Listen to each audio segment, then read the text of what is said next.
ঝমঝমের পানি শুধু পানি নয়, ওটা খাদ্য বটে। এমন পানি যা ঔষধের কাজ করে, খাদ্যের কাজ করে, দুধের কাজ করে।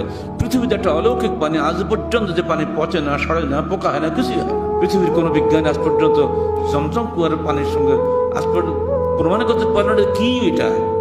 জনৈক জার্মান পণ্ডিত, তিনি পুরো নাস্তিক ছিলেন, তিনি চ্যালেঞ্জ করলেন অবশ্যই এই পানির মধ্যে কিছু আছে, আমি বের করবই। তিনি যে 2 মাস অবাক বৈজ্ঞানিক টেস্ট করে শেষ পর্যন্ত এক পর্যায়ে ওনার ডিসেন্ট্রি ধরে গেল, পেটের মধ্যে কি ব্যায়াম হয়েছিল, আসলে রোগ অবস্থা আসছিল, আর এখানে নতুন জায়গা অভ্যাস নাই। তো সে দেখলো যে রোগ আমার হয়েছে, ওই রোগ কোনো ওষুধ নাই, নিজে আমার ডাক্তার, বুঝি উপায় কি।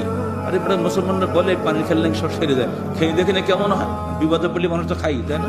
পানি খেয়ে নিল, রোগ সেরে গেল, ও মুসলমান হয়ে গেল ওখানে। বলে এই পানি হিসাব করে আমার যোগ্যতা কুলাবে না, এটা নিঃসন্দেহে আল্লাহর পানি, এটা অলৌকিক পানি, মানুষের কোনো জ্ঞানের মধ্যে ঢুকবে না। এমনি কত মানুষ যে শুধু জমজমের অলৌকিকত্বে মুগ্ধ হয়ে মুসলমান হয়েছে, হিসাব নিকাশ নাই। এই জমজম কুয়া সৃষ্টি হয়েছিল সেদিন শুধুমাত্র মা হাজেরার আল্লাহর উপরে নির্ভরশীলতার কারণে। তিনি দার্থহীন ভাষা বলে দিয়েছিলেন, যদি আপনি আল্লাহর হুকুমে আমাকে রেখে যান এখানে, কোশ্চিন কালেও আল্লাহ আমাকে ধ্বংস করবেন না।